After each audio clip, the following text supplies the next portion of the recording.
Let me start today's episode of Grundkurs English with a quote. Anybody can make history, only a great man can write it.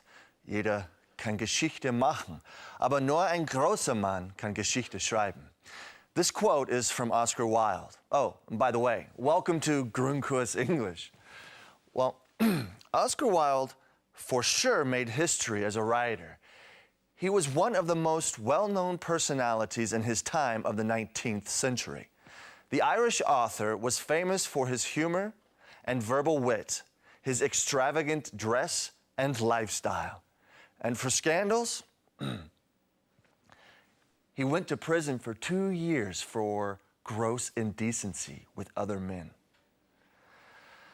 He wrote essays, short stories, fairy tales, and plays. We will hear something from his only novel, The Picture of Dorian Gray. But let me quickly tell you what else we got in store for you. I will visit a museum, and Carolyn will show us the past. Ooh, could be scary.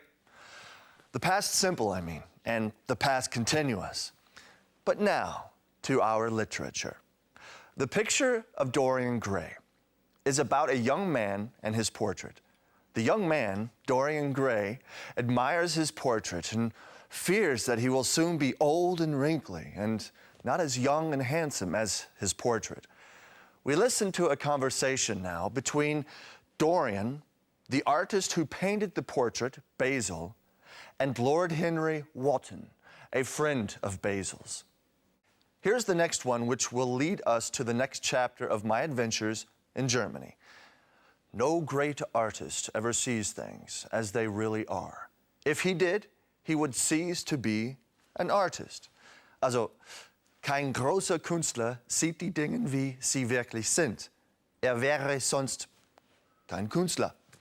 If you remember the last episode, I was on my way to the museum. And here comes my experience with art. Also, pay attention to the grammar. Past simple. Die einfache Vergangenheit.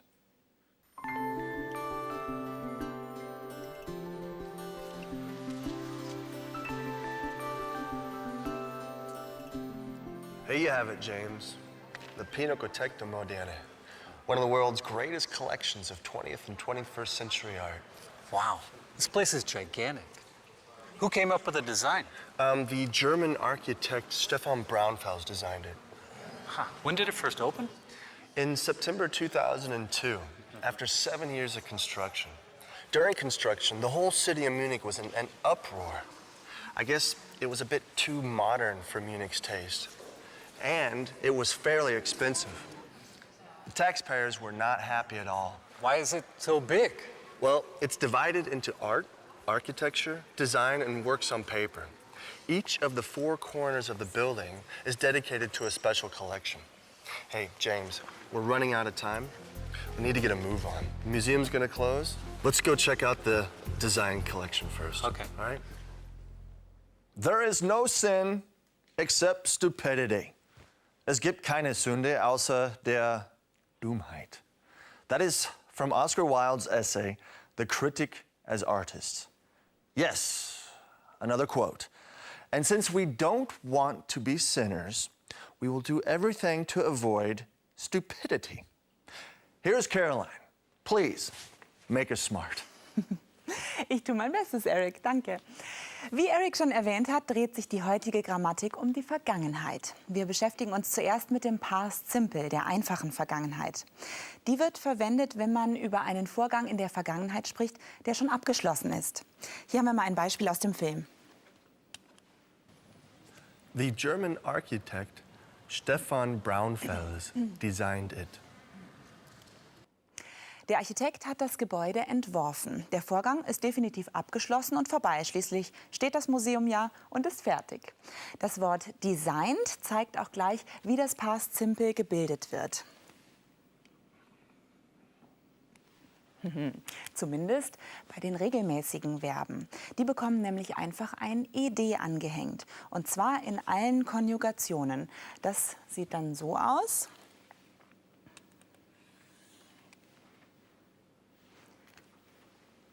I, you, he, she, it, we, you, they, designed.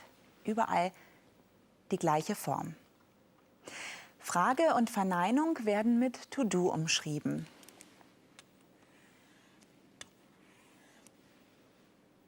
Did you design this museum? No, I didn't design that museum. Es sei denn, man fragt nach dem Satzgegenstand. Auch hierzu habe ich eine Grafik für Sie. Who came up with the design? Hier brauchen wir die Konstruktion mit to do nicht. Englisch ist eben eine erfreulich sparsame Sprache. Mit der Frage Who came up with the design, umgangssprachlich für wer hat's erfunden, sind wir aber auch schon bei unserem nächsten Punkt, den unregelmäßigen Verben. Das unregelmäßige Verb in diesem Satz ist came. Wie der Name schon sagt, bilden die unregelmäßigen Verben gemeinerweise auch ein unregelmäßiges Past Simple. Come, came, do, did, begin, began, go, went, take, took und so weiter. Be gehört übrigens auch zu der Gruppe der unregelmäßigen Verben. Eine Übersicht dazu habe ich hier.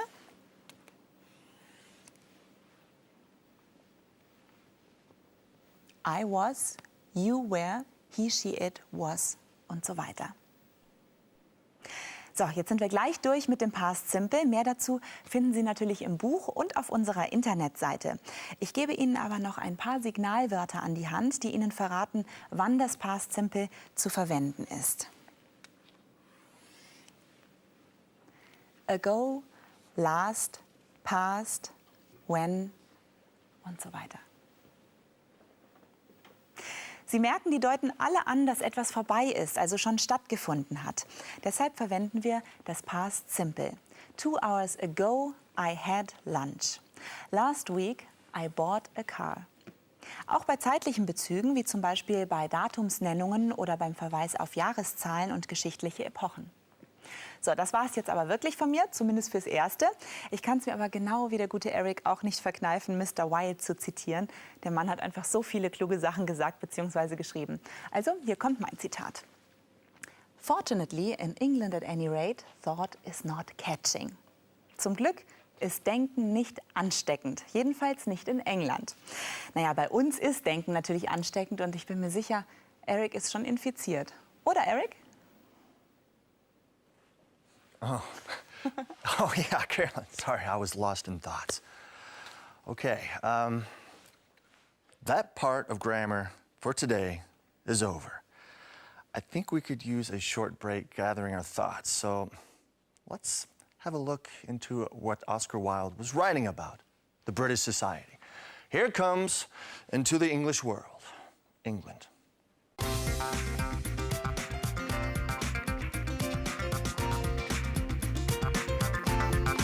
England, with Scotland and Wales, is situated in the British Isles.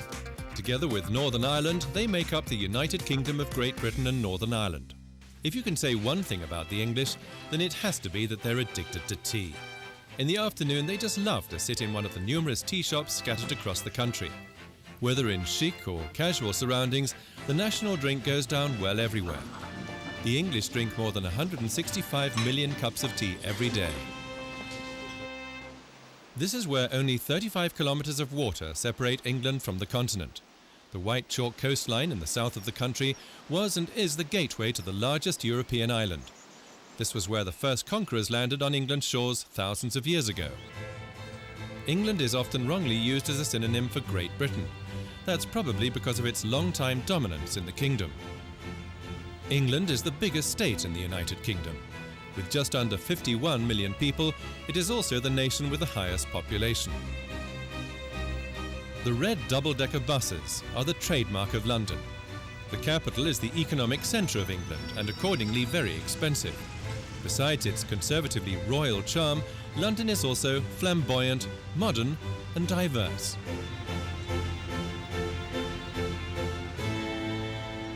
The Tower of London is without doubt the most symbolic example of the city's buildings. It was built in the Middle Ages and has served as a castle, armoury, palace and prison. In contrast to the many history-laden sites, there is the London Eye, a giant Ferris wheel. At a height of 135 meters, you get a tremendous view of the capital. And if you don't have a head for heights, you can always enjoy something typically English which is more down to earth. Yes, you've got it, a nice cup of tea. Maybe our Bavarian would understand more if he was drinking tea in London instead of beer in Boston. Let's see what that crazy guy has to say today in Boston.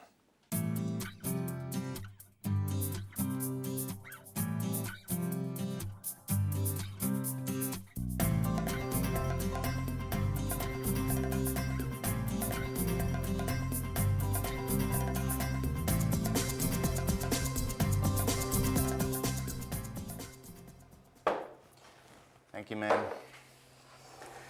Love's a malady without a cure. Melody? Sickness. If I understood you correctly, you mean the melody of the song Sickness is kind of a love song? No. Malady, not melody. Melody heißt Melodie. Oh, Melodie. Malady heißt Krankheit. Malady. I have the simplest tastes. I'm always satisfied with the best. Ich bin nicht sehr wählerisch. Das Beste ist für mich ausreichend. Das soll Oscar Wilde gesagt haben. My taste is similar. This is why, after entering the museum, I led my friend directly to the famous design collection. Here is what he thought about it. And look out for the next bit of grammar, the past continuous, die Verlaufsform der Vergangenheit. I was walking through the museum one day.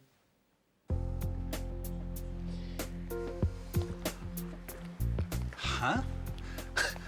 What are these ordinary, everyday items doing on display here? If I want to see a mixer, I go to my mom's kitchen. You mean those mixers? Mm-hmm. And that aerodynamic bike? Uh-huh. And those coffee machines? Mm-hmm.